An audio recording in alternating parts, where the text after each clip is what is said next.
Welcome to Seeker Challenge Daily Reading with She the Seeker Ministries, where we equip women to sit at the feet of Jesus. We are so excited about this Seeker Challenge as we invite you to allow the Lord's Word to illuminate your heart. So right now, I invite you to open your Bibles or simply listen, and I pray that He speaks to you through His Word. Here's today's reading.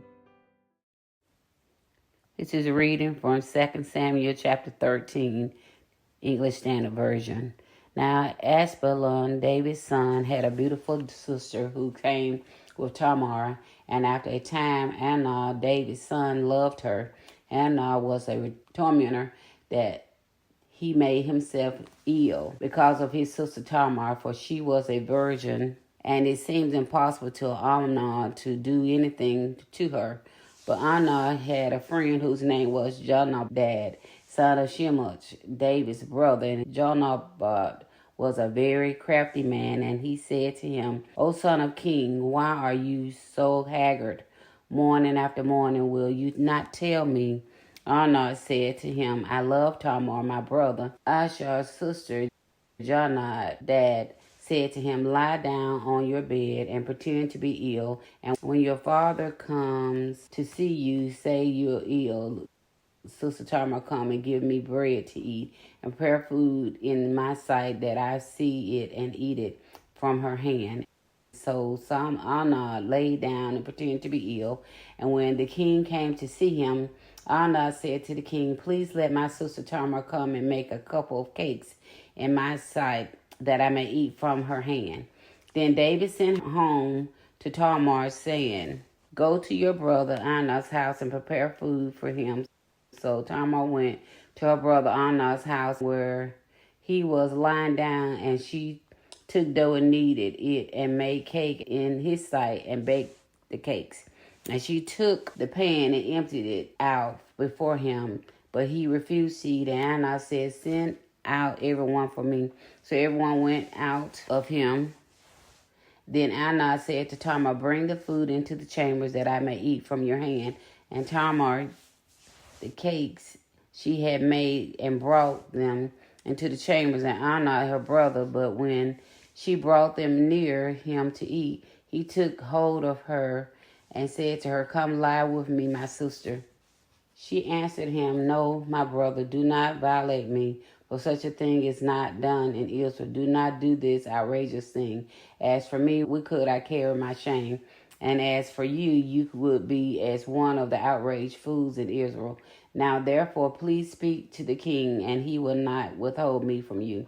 But he would not listen to her and began stronger than she. He violated her and laid with her, and then Anna hated her very great hatred, so that hatred with he hated her was greater than love which he had loved her. And Anna said to her, get up and go. But she said to him, no, my brother, for this wrong is sending me away in a greater than the other that you did to me. But he would not listen to her. He called the young man who served him and said, put this woman out of my presence, and bolt the door after her. Now she was wearing a long robe with sleeves, for thus were the virgin daughter of the king dressed. So his servant put her out and bolted the door after her, and Tamar put ashes on her head and tore the long robe that she wore, and she laid her hands on her head and went away crying out loud as she went. And her brother Absalom said to her, has Anna your brother been with you? Now hold your peace, my sister. He is your brother. Do not take this to heart. So Tamar lived a desolate woman in her brother's Absalom's house. When King David heard all these things, he was very angry. And Absalom spoke to Anna because he had violated his sister Tamar. After 2 full years, Absalom had she-bearers, Abelazar, which is near Ephraim. And Absalom invited all the king's sons, and Absalom came to the king and said, behold, your servant has sheep shearers. Please let the king and his servants go with your servant. But the king said to Absalom, no, my son, let us not all go. Let us be bearsome to you. And he pressed him, but he would not go, but he gave him his blessings. Then Absalom said, If not, please let my brother Amnon go with us. And the king said to him, Why should he go with you? But Absalom commanded his servant, Mark when Amnon's heart is merry with wine, and when I say to you, strike Amnon, then kill him. Do not fear. Have I not commanded you? Be courageous and be valiant. So the servant of Absalom struck down Amnon. All the king's sons left. It was told to David, Absalom struck down all the king's sons, not one of them is left. Then the king arose and tore his garment and laid it on the earth, and all the servants who were standing by tore their garments. But Jonadab, the son of Shemish, David's brother, said, Let not my lord suppose that they have killed all the young men, the king's son, and Amnon alone is dead. For by the command of Absalom, this has been determined from the day he violated his sister Tamar. Now therefore let not my lord the king so take it to heart as suppose that all the king's sons are dead, for Amnon alone is dead.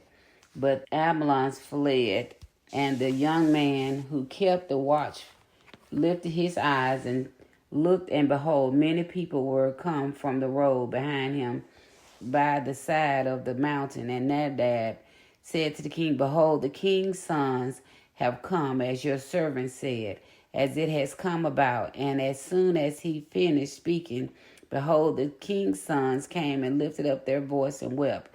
And the king also and all his servants wept very bitterly. But Absalom fled with Tarlamar, the son of Ammudim, king of Jeshurun. And David mourned for his son day after day.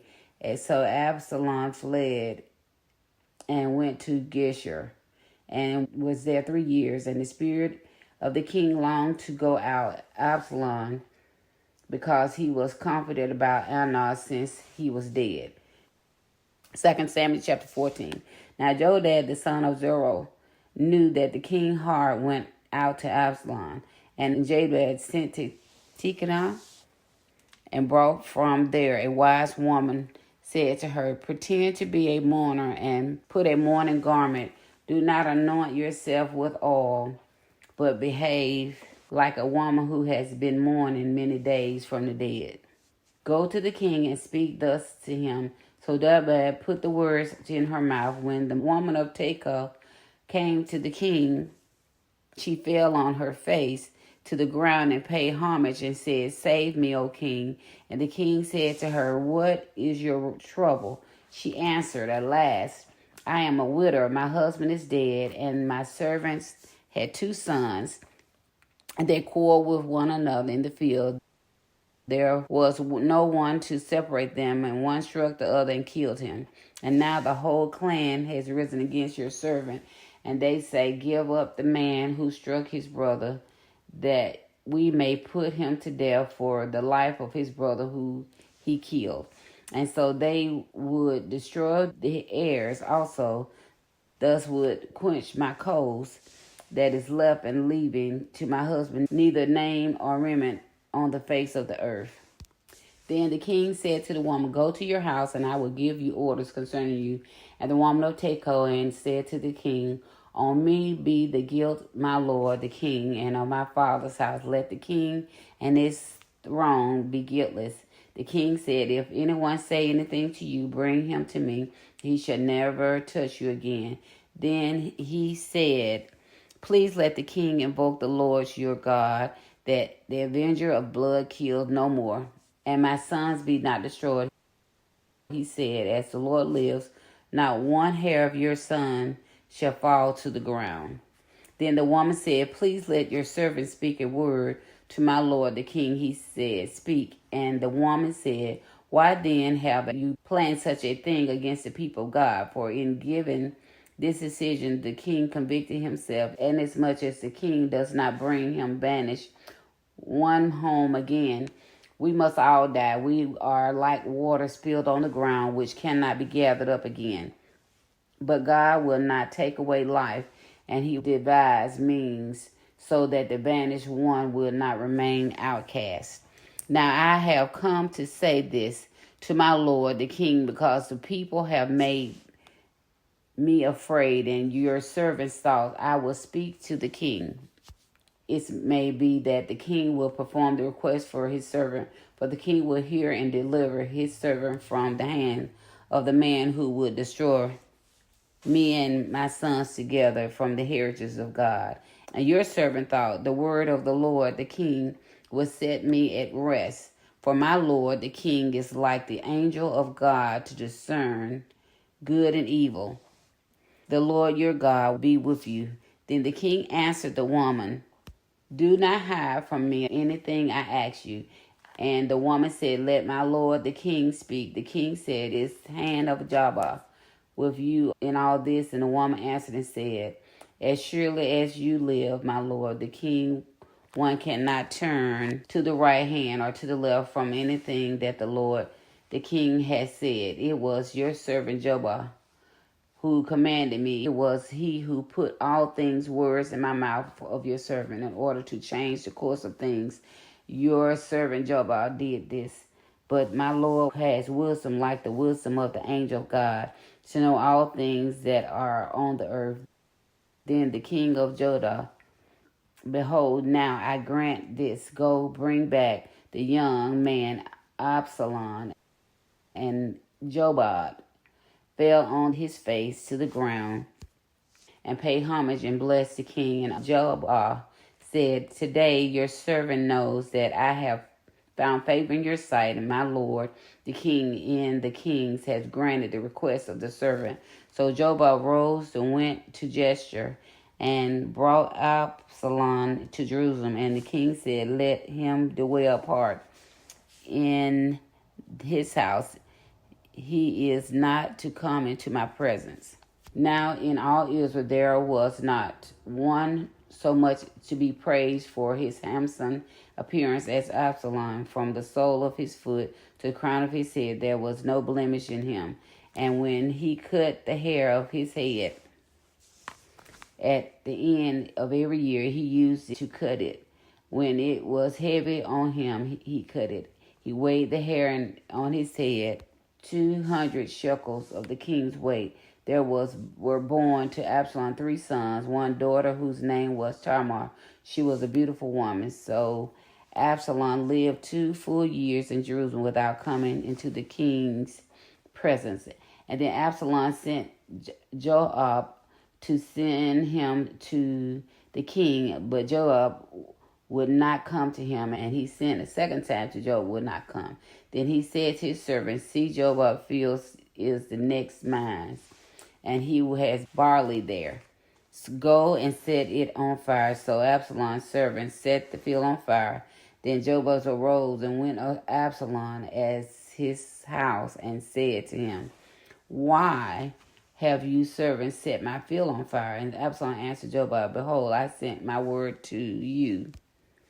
Come here, and I may see you the king to ask, why have I come from Jeshurun? It would be better for me to be there still. Now therefore let me go into the presence of the king, and if there is guilt in me, let him put me to death. Then Joab went to the king and told him he summoned Absalom.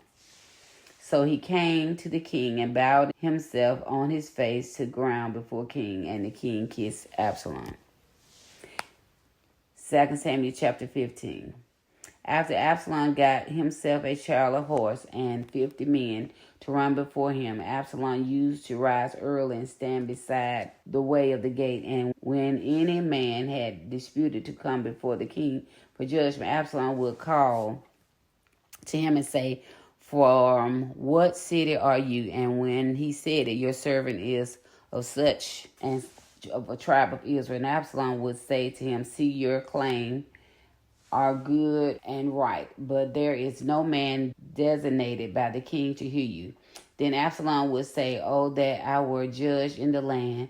Then every man will distribute all the cause might come to me, and I will give him justice. And whenever a man came near to pay homage to him, he would put out his hand and take hold of him and kiss him. Thus Absalom did all Israel who came to the king of judgment. So Absalom stole the hearts of the men of Israel.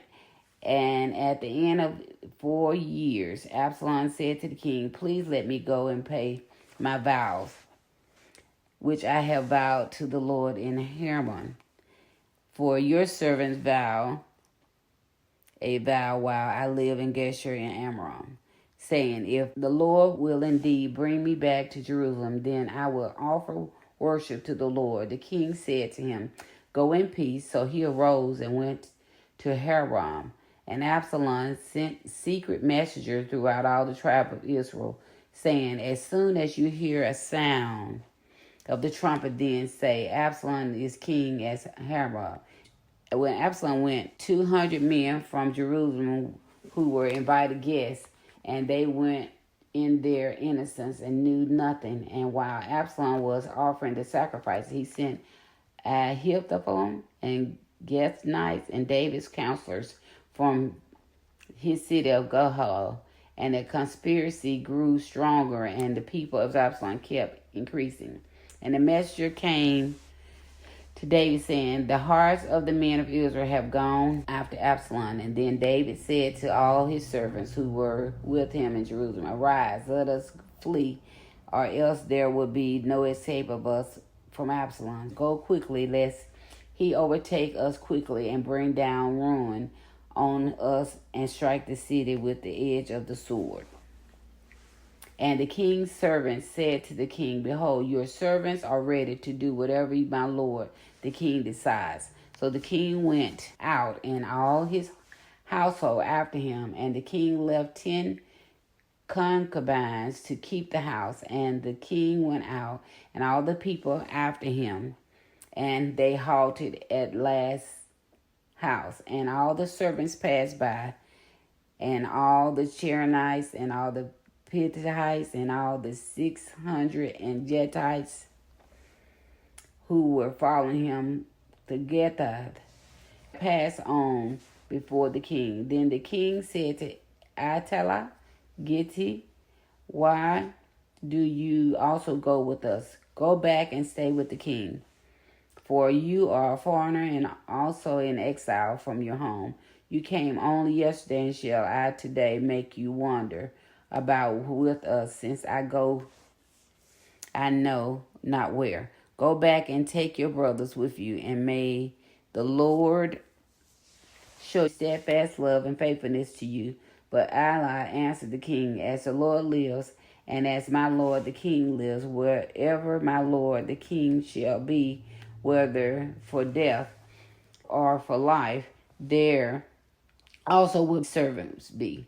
And David said to Allah, "Go then, pass on." So Galad passed on with all his men and all the little ones who were with him. And all the land swept aloud as all the people passed by. And the king crossed the brook Kidrod, and all the people passed on toward the wilderness. And Abathar came up, and behold, Zadok came along also with all the Levites, bearing the ark of the covenant of God. And they set down the ark of God until the people had all to pass out of the city. Then the king said to Zadok, "Carry the ark of God back into the city. If I find favor in the eyes of the Lord, he will bring me back and let me see both it and his dwelling places. But if he said, I have no pleasure in you, behold, here I am. Let him do to me what seems good to him." The king also said to Zadok the priest, "Are you not seer? Go back to the city in peace with your 2 sons, and Ahamazah, your sons, and Jonathan, the son of Abathar. See, I will wait at the fort of the wilderness until the word comes from you and inform me." So Zadok and Abiathar carried the ark of God back to Jerusalem, and they remained there. But David went up to ascend the mountain of Olives, and weeping as he went, barefoot with his head covered. And all the people who were with him covered their heads, and they went up and wept as they went.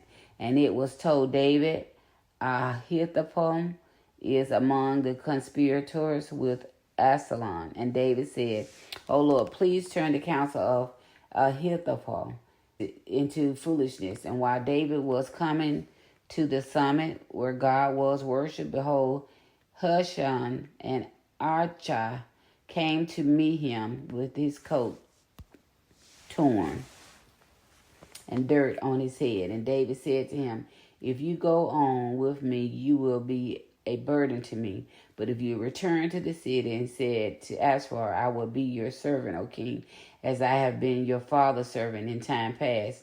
So now I will be your servant, then you will be defeated. For me, the counsel of Ahithophel and Zadok and Abiathar the priest were with you there. So whatever you hear from the king's house, tell it to Zadok and Abiathar and the priests.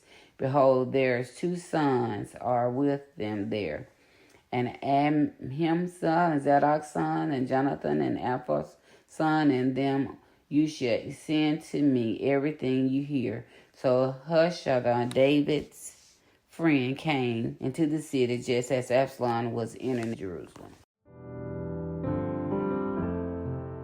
Let's reflect on these questions together as we discover what the Holy Spirit may be saying through His Word. Number 1, what words, phrases, or things stood out to you? Number 2, what did you notice about God's character, His love, or His ways? And number 3, is there something you currently believe about God, yourself, or others that needs to change based on the truth you heard? I invite you to check out the Bible reading plan through the link. And then remember, until next time, keep sitting at the feet of Jesus and join us as we stay connected to Him together.